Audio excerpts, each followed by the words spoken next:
Hello students, हम बात कर रहे थे जल संसाधन की। वाटर रिसोर्स अपना टॉपिक था। जल संसाधन जब हमने इसका वर्गीकरण किया तो 3 प्रकार का हमने इसमें वर्गीकरण किया था, जिसके अंदर धरातलीय जल, महासागरीय जल और भूमिगत जल। तो हमने इसके अंदर बात की है धरातलीय जल की। धरातलीय जल में हमने बात की कि नदियां हैं, सागर हैं, तालाब हैं, झीलें हैं, नहरें हैं। इन सब बातों की हमने चर्चाएं की हैं। नदियों की बात की विश्व के संदर्भ में, हमने नहरों की बात की विश्व के संदर्भ में, जिसमें पनामा, स्वेज, कील, सू मुख्य नहरें हैं। विश्व के संदर्भ में व्यापारिक दृष्टि से भी महत्वपूर्ण है। हमने हिम क्षेत्रों की भी बात की है। हिम क्षेत्र भारत में उच्च पर्वतीय क्षेत्रों में है। विश्व के संदर्भ में देखें तो अंटार्कटिका महाद्वीप और आर्कटिक वाला क्षेत्र, जिसमें अलास्का, ग्रीनलैंड वाले क्षेत्र भी आते हैं, इन क्षेत्रों में हिम क्षेत्र स्थल रूप में मिलते हैं। अब हम बात कर रहे हैं स्थलीय जल। जो हमने चर्चाएं की है वो मानव के लिए उपयोग में कैसे आता है। आप आसानी से इसको बुक से पढ़ सकते हो, फिर भी मैं बता देता हूँ कुछ पॉइंट्स। जैसे जल हमारे किस काम में आएगा? हमारे घरेलू आवश्यकताओं की पूर्ति करता है, नगरपालिका की मांग की पूर्ति करता है। जल कृषि के लिए फसलों को सिंचित करने में काम आता है। जल से हमें खनिज वगैरह, जिसमें चूना है, नमक है, ऐसे पदार्थ मिलते हैं, खनिज मिलते हैं। हमें खाद्य सामग्री के रूप में जल से मछलियाँ मिलती हैं। और अक्षय ऊर्जा का भी बहुत महत्वपूर्ण भाग है जल में, क्योंकि आज के टाइम में जल विद्युत का उत्पादन होने लग गया है, जिससे हमें घरेलू ईंधन की आवश्यकताओं की पूर्ति हो रही है। जल जहाँ पर है वहाँ पे हम मेले हैं, धार्मिक क्षेत्र, त्यौहार वगैरह, इनका प्रदर्शन करते हैं। सभ्यताएं भी जल के किनारे ही बसती थी, शुद्ध जल के पास में। तो बहुत सारी ऐसी बातें हैं जो वनस्पति को भी बढ़ाता है जल, जो मानव के लिए उपयोगी है। इन प्रकारों को आप देख लोगे, बुक से पढ़ लेना कि मानव के लिए उपयोग में कैसे आता है। आप सब जानते ही हो जल के बारे में। हम सेकंड पॉइंट ले रहे हैं धरातलीय जल के बाद में, यहाँ पे महासागरीय जल। महासागरीय जल देखो, हम पूरी पृथ्वी के संदर्भ में चर्चा करेंगे। यह है ग्लोब। ग्लोब क्या है? पृथ्वी का एक प्रतिरूप है, जिसके 70.87% पर क्या है? जल है। बाकी लगभग 29% पर क्या है? स्थल भाग है। यहाँ इस प्रतिरूप पर, ग्लोब पर, यानी पूरी पृथ्वी पर कितने प्रतिशत पे जल है? 70.87% पे क्या है? जल है। इसके 70.87% जल है। इसका यहाँ पे 90.39% भाग पर जो जल का है वो महासागरों में है। आपको समझ में आया? इसका कितना परसेंट है? 90.39% जो भाग है जल का, वो कहाँ है? महासागरों में। यानी इसको हम 100% मान लें, 70% को क्या मान लें? 100%। तो इसका 90% किस में है? महासागरों में है। बाकी झीलों, तालाबों, भूमिगत जल के रूप में है, यानी अदर और ले सकते हो आप, तो उनके अंदर भी जल है।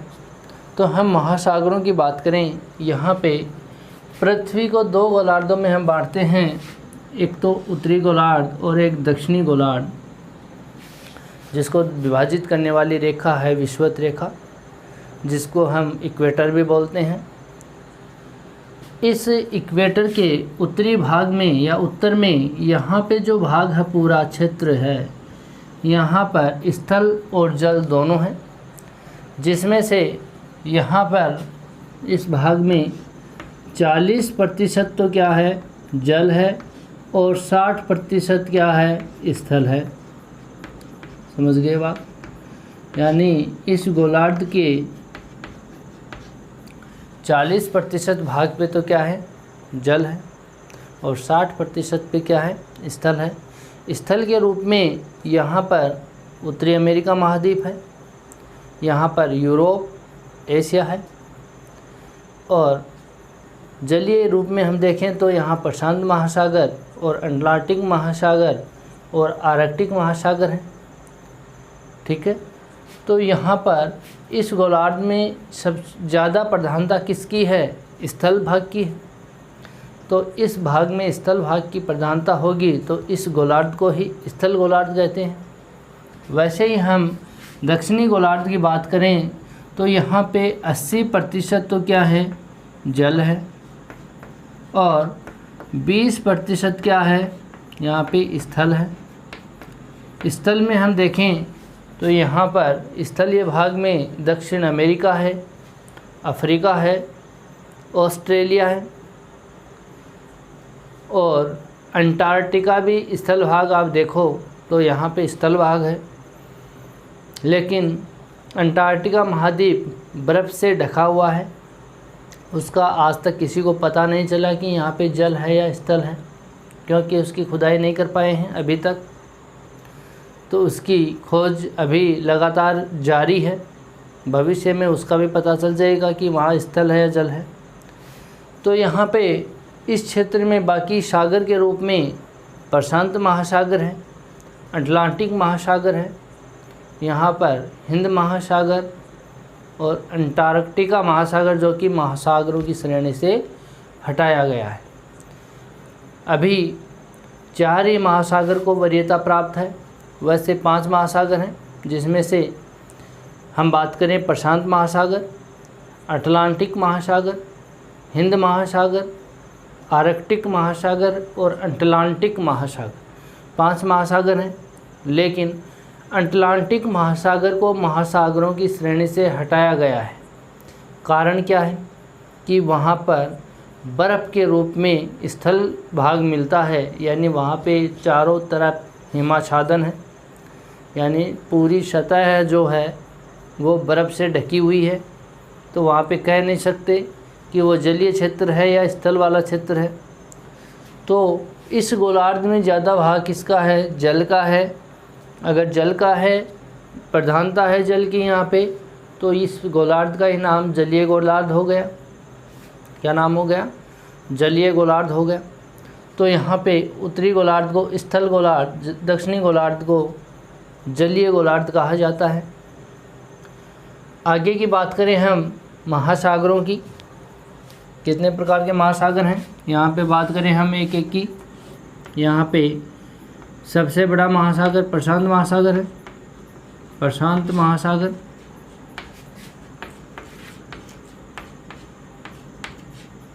अगले की बात करें अटलांटिक महासागर,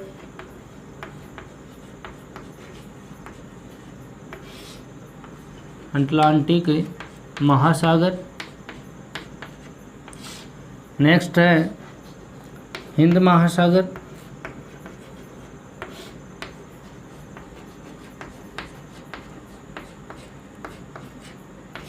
और अगला है आर्कटिक महासागर, आर्कटिक महासागर।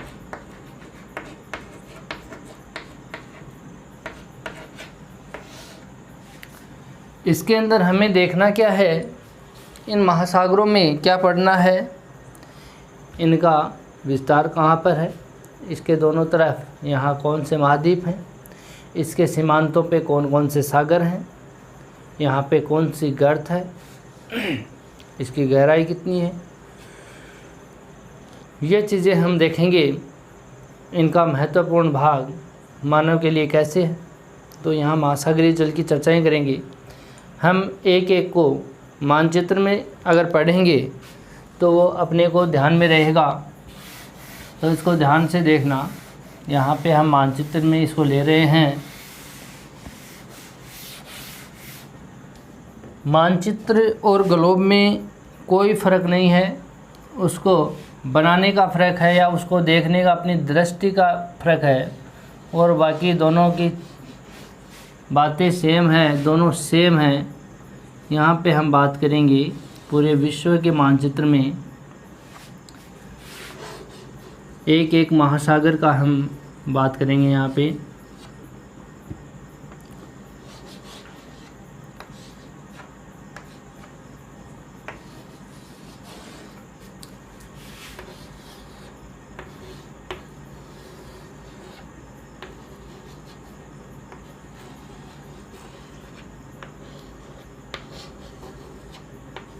देखो, ये है मानचित्र, ठीक है। यहाँ से एक रेखा गुजरती है, आप सबको बताइए कौन सी है। यहाँ पे जो रेखा है वो 0 डिग्री रेखा है। अब देखो,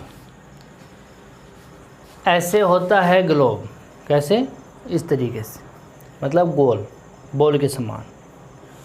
आपने कभी संतरा देखा है, जो मौसमी होता है या संतरा होता है, उस संतरे के ऊपर जो छिलका होता है, उस छिलके को, जैसे ग्लोब मान लो, उस मौसमी को, पृथ्वी की आकृति संतरा की जैसी होती है, नाशपाती जैसी होती है, ऊपर से दबी हुई। तो वहाँ पे उस छिलके में आप चाकू से लेकर के एक धार बना करके एक साइड से काट लो उसको, जैसे ऐसे है, इसको एक साइड से काट लिया आपने, समझ रहे हो बात। ध्यान से उसको उस संतरे से पूरा का पूरा खोल दो। अगर वो ऊपर का छिलका उतर जाए तो आप उसको फैला करके सीधा का सीधा दीवार पे लगा दो। दीवार पे अगर वो छिलका आपने ऐसे उस छिलके को किया और दीवार पे लगा दिया, तो वो तो क्या बन गया, मानचित्र। क्या बन गया, मानचित्र बन गया। अगर उसको वापस फोल्ड करके संतरा के ऊपर चिपका दो, तो वो क्या बन गया, ग्लोब। समझ रहे हो बात। अगर वो ग्लोब पर है, वो छिलका ग्लोब पर है या उस कागज़ ग्लोब पर है, जो ग्लोब पे आप मानचित्र देखते हो वो कागज़ ग्लोब पे है, तो वो पूरा का पूरा एक दूसरे से जुड़ा हुआ है। समझ रहे हो बात, एक दूसरे से जुड़ा हुआ है। जहाँ पे आपने काटा वहाँ पे आपको पूरा प्रशांत महासागर दिखेगा। क्या दिखेगा, पूरा का पूरा प्रशांत महासागर दिखेगा। मैं बात कर रहा हूँ यहाँ की, इन दोनों किनारों को आप लेकर के फोल्ड करके एक जगह कर दो, तो ये भाग और ये भाग दोनों एक जगह होगा या नहीं होगा। यहाँ पे जो पानी है और यहाँ पे जो पानी है वो एक जगह हो जाएगा, यानी ये वाला क्षेत्र है वो यहाँ पे आ जाएगा, यहाँ पे आ जाएगा इस क्षेत्र में। ये वाला क्षेत्र क्या आ जाएगा, इस जगह पे आ जाएगा। तो ये वाला भाग है आपको ग्लोब पर एक जगह दिखेगा। समझ गए बात। और मानचित्र पर आप इसको देखोगे, मानचित्र पर तो आपको आधा भाग इतना ही दिखेगा और ये वाला भाग इधर दिखेगा, यानी ये वाला भाग यहाँ पर दिखेगा आपको, ये वाला।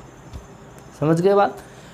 तो दोनों ये वाला और ये वाला दोनों को कंबाइंड जोड़ोगे तो इसकी आकृति आपको ऐसी त्रिभुज के आकार में दिखेगी, इस रूप में दिखेगी। तो इस महासागर की मैं सबसे पहले बात कर रहा हूँ। ये जो महासागर है इसको बोला जाता है प्रशांत महासागर। क्या बोला जाता है, प्रशांत महासागर। समझ गए बात। ये प्रशांत महासागर है, इसका क्षेत्रफल लगभग 16 करोड़ वर्ग किलोमीटर है। सबसे बड़ा महासागर है, जो कि कुल पृथ्वी का 1/3 भाग है।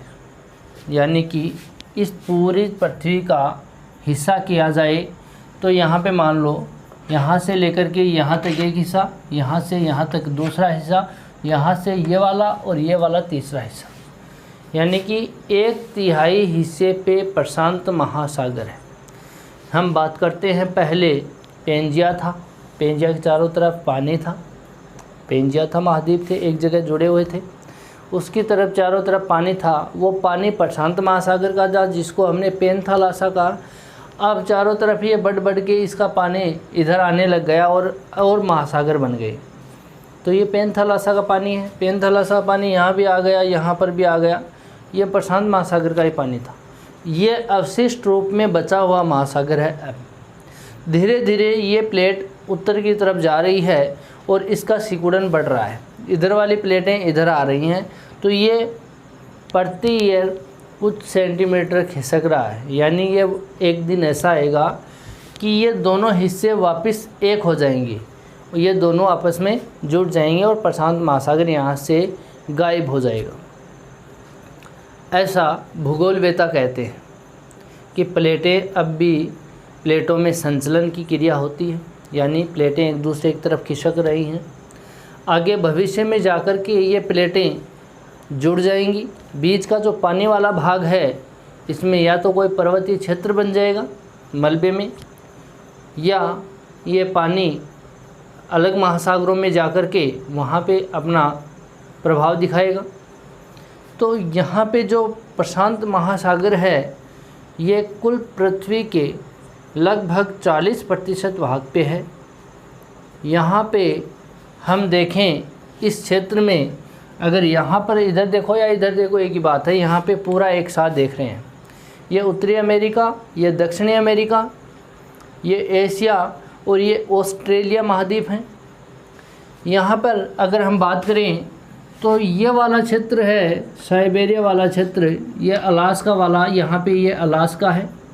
अलास्का यहाँ पे यूएसए है, यूएसए का ही राज्य है, जो कि यूएसए का ख़रीदा हुआ राज्य है। ठीक है, यहाँ पे बात करें तो इसके सीमांत क्षेत्र में, प्रशांत महासागर के सीमांत क्षेत्र में छोटे छोटे सागर बने हुए हैं, जिसमें हम बात करें यहाँ पे बेरिन सागर है, बेरिन सागर है यहाँ पे। ठीक है, और सीमांत सागरों की बात करें, सीमांत सागर कहाँ होते हैं? सीमांत होते हैं उसके किनारों पर। एक होता है आंतरिक सागर, एक तो क्या होता है आंतरिक सागर होता है, इंटीरियर सी, एक होता है सीमांत सागर। आंतरिक सागर उसको कहते हैं अगर किसी महाद्वीप है, महाद्वीप के ये किनारे आगे निकले हुए भाग हैं, इनको मिलाने वाली रेखा को क्या कहते हैं? आधार रेखा, बेस लाइन बोलते हैं इसको। आधार रेखा के अंदर जितना भी पानी है वो आंतरिक सागर के अंदर आता है, उस देश से संबंधित होता है वो आंतरिक सागर। कोई भी देश है उस देश का ही अधिकार होता है आंतरिक सागर पर, इंटीरियर सी पर। यह सीमांत सागर है जो कि महासागर के किनारों पे छोटे छोटे सागर बने हुए हैं, बीच में द्वीपीय क्षेत्र हैं। ठीक है, यहाँ पे अल्यूशियन सागर है, इस क्षेत्र में अल्यूशियन सागर है। यहाँ बात करें दक्षिण की तरफ तो यहाँ पे एक द्वीपीय क्षेत्र है, 4 द्वीपों से मिलकर हुआ एक देश बना हुआ है। ये देश यहाँ पर इस आकृति में बना हुआ है। ठीक है, 4 देश हैं, 4 द्वीप हैं, एक देश बना है इससे, जापान। यहाँ पे इसको बोलते हैं होकेडो, ये द्वीपों के नाम हैं। इस द्वीप को बोलते हैं होकेडो, इसको बोलते हैं होन्शु, होन्शु, इसको बोलते हैं क्यूशु और इसको बोलते हैं शिकोकू।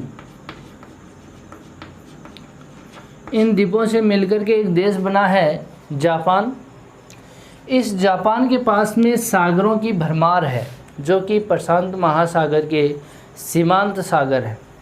यहाँ पर आपको होकेडो दिख रहा है, इसके ऊपर ही यहाँ पे एक सागर है, इस सागर का नाम है यहाँ पे ओखोटस्क सागर, ओखोटस्क सागर। इस जापान के पश्चिम में यहाँ पे एक सागर बना हुआ है, इस सागर का नाम है जापान सागर। जापान सागर। ठीक है, इस जापान सागर के पास में यहाँ पे चीन है। चीन के पास आंतरिक सागर बने हुए हैं, जिसमें पीला सागर है, चीन सागर, दक्षिणी चीन सागर, ये बने हुए हैं।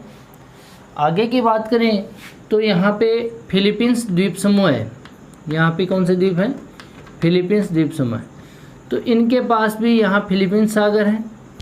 ठीक है, ये इसके सीमांत सागरों की गिनती में आते हैं। यहाँ फिलीपींस है, फिलीपींस प्लेट है, और यहाँ पे प्रशांत प्लेट है। दोनों प्लेटें आपस में टकराई तो यहाँ पे एक गहरा गड्ढा बना था। वो गहरा गड्ढा या गर्त यहाँ पे मैरियाना गर्त है। प्रशांत महासागर का सबसे गहरा बिंदु जो है वो मैरियाना गर्त का है, जिसकी गहराई 11,033 मीटर है। इस क्षेत्र में बना हुआ है मैरियाना गर्त। मैरियाना गर्त है, कितनी गहराई है? 11,033 मीटर। ये प्रशांत महासागर की बात है। प्रशांत महासागर के अंदर आपको यहाँ पे एलुसियन द्वीप समूह मिलेंगे, वहाँ पे आपको अलास्का की खाड़ी भी मिलेगी, यहाँ कैलिफोर्निया की खाड़ी मिलेगी, यहाँ पे पेरू की खाड़ी मिलेगी। तो अनेक खाड़ियाँ भी हैं यहाँ पे, सागर भी अनेक हैं। आप एटलस में और आप इसको गहराई से पढ़ना चाहते हो तो इसको आप देख सकते हो। यहाँ पे गर्त कैसे बनी? जब दो प्लेटें आपस में टकराती हैं, कोई भी दो प्लेटें हों, जो भारी प्लेट होगी वो उसके नीचे सबडक्शन करेगी या उसके नीचे जाएगी। जैसे मान लो हमने लास्ट ईयर बात कर ली थी, यहाँ पे दो प्लेटें हैं, दोनों ही महासागरीय प्लेटें हैं। ठीक है, यहाँ दोनों प्लेटें आपस में टकराएंगी तो भारी प्लेट, जैसे ये वाली बड़ी प्लेट है, यहाँ पे पूरी प्लेट है प्रशांत प्लेट, यहाँ पे छोटी प्लेट है फिलीपींस प्लेट। तो ये हल्की प्लेट है फिलीपींस वाली, ये भारी प्लेट है प्रशांत वाली। दोनों टकराई तो नीचे कौन सी जाएगी? भारी प्लेट, और भारी जाएगी तो यहाँ इनके बीच में ये जो भाग बनता है ये गर्त का बनता है। ये आकृति बनती है, ये आकृति किसकी बनती है? गर्त की बनती है। यानी ये गड्ढा बन जाता है इसके बीच में, ये वाला। इसको बोलते हैं गर्त। क्या बोलते हैं? गर्त बोलते हैं, ट्रेंच बोलते हैं, या खाई बोलते हैं। तो ये जो गर्त है प्रशांत महासागरी, वो कहाँ पे सबसे गहरी गर्त? यहाँ फिलीपींस प्लेट के पास में। इसकी गहराई हल्की प्लेट की तरफ ज़्यादा होगी और भारी प्लेट की तरफ कम होगी। तो यहाँ पे ऐसे ही गहराई मैरियाना की है। समझ में आ गया? दूसरे नंबर पे बात करें महासागरों में, इस महासागर की, ये महासागर है अटलांटिक महासागर। कौन सा महासागर है?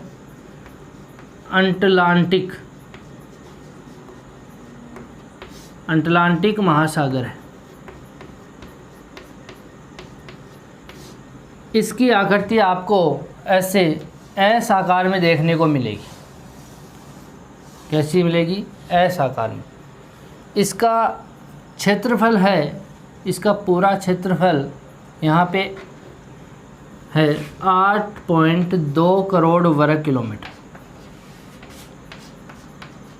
8.2 करोड़ वर्ग किलोमीटर इसका क्षेत्रफल है, जो कि प्रशांत महासागर का आधा है, 1/2 भाग है। यानी प्रशांत 16 है तो ये 8 करोड़ है। ठीक है, तो इसका निर्माण कैसे हुआ? जब पेंजिया में टूटन हुई तो ये जो प्लेटें बनी हुई है, उत्तरी अमेरिका, दक्षिणी अमेरिका, ये पश्चिम की तरफ खिसक गई। तो बीच में जगह मिली। जब दो भाग हैं आपस में टूट करके अलग जाएंगे तो बीच में क्या होगा? गड्ढा होगा, और उस गड्ढे में दोनों तरफ से पानी आएगा। जैसे यहाँ पे गड्ढा हुआ, गड्ढा होते ही इधर से जो पानी आकर के इसमें भर गया, इधर से आकर के इसमें भर गया, वो पानी किसका था? प्रशांत महासागर का था। किसका था? प्रशांत महासागर। तो यहाँ पे इसे प्लेटों के खिसकने से एक नवीनतम जो नवीनतम महासागर की उत्पत्ति हुई वो अटलांटिक महासागर है। तो यहाँ पे इसकी आकृति एस नुमा आकार में या अंग्रेजी के एस जो अक्षर है उसके आकार में बनी हुई है। यहाँ पर भी इसके सीमांत सागरों की हम बात करें तो सीमांत सागरों में यहाँ पे ये आपको जगह दिख रही है, ये बाल्टिक सागर है। बाल्टिक सागर में अटलांटिक का ही पानी है, ये अटलांटिक महासागर का ही इसमें क्या है, पानी है। यहाँ पर इस क्षेत्र में एक सागर बना हुआ है, उसका नाम है उत्तरी सागर। क्या नाम है? उत्तरी सागर। यहाँ पर इस क्षेत्र में एक देश है ग्रेट ब्रिटेन, जो कि 3 राज्यों से बना हुआ है। इसके यहाँ पर इंग्लिश चैनल एक सागर का नाम है, इंग्लिश चैनल, नाम ही ऐसा है इसका, इंग्लिश चैनल। ठीक है, छोटा सा सागर है। इस क्षेत्र में फ्रांस के यहाँ पर ये वाला क्षेत्र आपको दिख रहा होगा, यहाँ पे इस क्षेत्र में है बेफिन की खाड़ी। क्या है? बेफिन की खाड़ी। यहाँ की बात हो गई। ये वाला पूरा का पूरा क्षेत्र आपको दिख रहा है, ये भूमध्य सागर है। कौन सा है? भूमध्य सागर। याद रखना, भूमध्य सागर का ही नाम रोम सागर है। क्या है? रोम सागर। कन्फ्यूज़न मत होना, आजकल जो एग्ज़ाम्स में जो नाम आता है वो रोम सागर का ही आता है। भूमध्य सागर बहुत फेमस हो चुका है नाम, इसलिए इसको कन्फ्यूज़न करने के लिए विद्यार्थियों को रोम सागर दिया जाता है। और रोम सागर देते ही विद्यार्थी कन्फ्यूज़ हो जाते हैं कि ये कहाँ पर आ गया। तो भूमध्य सागर को ही रोम सागर बोला जाता है। इसके अंदर इटली के पूर्वी भाग में यहाँ पे सागर बना हुआ है, उसका नाम है एड्रियाटिक सागर। कौन सा है? एड्रियाटिक सागर। यहाँ पर है इस भाग में एड्रियाटिक सागर। ठीक है, इसके दक्षिण में जाएंगे यहाँ पे, तो यहाँ पे कनारी द्वीप है, मडेरिया जिसको बोलते हैं। आगे जाएंगे तो गिनी की खाड़ी है यहाँ पे। इधर की ओर जाएंगे तो यहाँ वाला पार्ट, इसके किनारे पे स्कोरिया खाड़ी, यहाँ पे कैरिबियन सागर है, बड़ा सागर है ये वाला भी। कौन सा है? कैरिबियन सागर।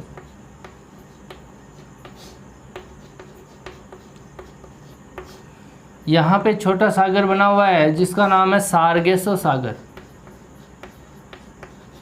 सारगेसो सागर। ठीक है, इतने प्रकार के यहाँ पे सागर हैं, सीमांत सागर, जो कि रह गए हैं वो आप एटलस में सर्च करना इसको, आपको बहुत सारे सागर मिलेंगे यहाँ पे छोटे छोटे किनारे पे। आगे की बात करें हम हिंद महासागर की, हिंद महासागर है, इसके यहाँ पे अफ्रीका महाद्वीप, यहाँ पे एशिया महाद्वीप और यहाँ पे ऑस्ट्रेलिया महाद्वीप है। यहाँ इस हिंद महासागर का सबसे गहरा गर्त, यहाँ पे एक देश बना हुआ है Java, Sumatra, Borneo, Papua New Guinea से मिलकर के इंडोनेशिया बना है। जावा के पास में यहाँ पे एक गर्त है, उसका नाम है सुंडा गर्त। सुंडा गर्त, इसकी गहराई 7450 मीटर गहरी है। ये हिंद महासागर की सबसे गहरी गर्त है। कहाँ पर है? जावा द्वीप के पास में, इस क्षेत्र में है। इसके सीमांत सागरों की हम चर्चाएं करें तो यहाँ पे ये अरब सागर, यहाँ पे बंगाल की खाड़ी, बंगाल की खाड़ी है। यहाँ पे बात करें ओमान की खाड़ी, यहाँ पे फारस की खाड़ी और यहाँ पे अदन की खाड़ी। यहाँ पर बात करें तो लाल सागर, सुएज की खाड़ी, अकबा की खाड़ी है यहाँ पे, ये लाल सागर है यहाँ पे। तो इसके सीमांत सागरों में भी खूब सागरें हैं छोटे छोटे, जो कि आप देख लोगे। इन सागरों की चर्चा करने के बाद में हम बात करते हैं आर्कटिक महासागर की। आर्कटिक महासागर है वो इस क्षेत्र में है, यहाँ पे अलास्का से लेकर के और बेरिंग सागर, ये वाला कौन सा सागर है, बेरिंग सागर। यहाँ क्या है, अलास्का है, और ये क्या है, बेरिंग सागर। इसका विस्तार हो गया। इधर जितने भी यहाँ पे आपको पानी नज़र आ रहा है, जिसमें कारा सागर है, बेरेंट्स सागर है, चुकची सागर है, ये सब सागर आर्कटिक महासागर के भाग हैं। चौथा नंबर का जो है बड़ा महासागर वो आर्कटिक महासागर है। इस आर्कटिक महासागर में इसके तट पर यहाँ पे हडसन की खाड़ी है। इधर आगे बढ़ेंगे तो कारा सागर है, बेरेंट्स सागर है, चुकची सागर है, अनेक प्रकार के सीमांत सागर हैं जो कि आर्कटिक महासागर में हैं। ये तो महासागरीय जल की चर्चाएं हो गई। महासागरीय जल का मानव के लिए क्या उपयोग में है, तो उसकी बात हम कर लेते हैं। वो भी आप बुक से पढ़ सकते हो इसको भी, लेकिन मैं बता देता हूँ थोड़ा बहुत। महासागरीय जो जल है वो जलवायु को सम रखने में बहुत बड़ा महत्वपूर्ण भाग रखता है। वहाँ से आपको वर्षा करने में भी महासागरों का बहुत बड़ा हाथ है।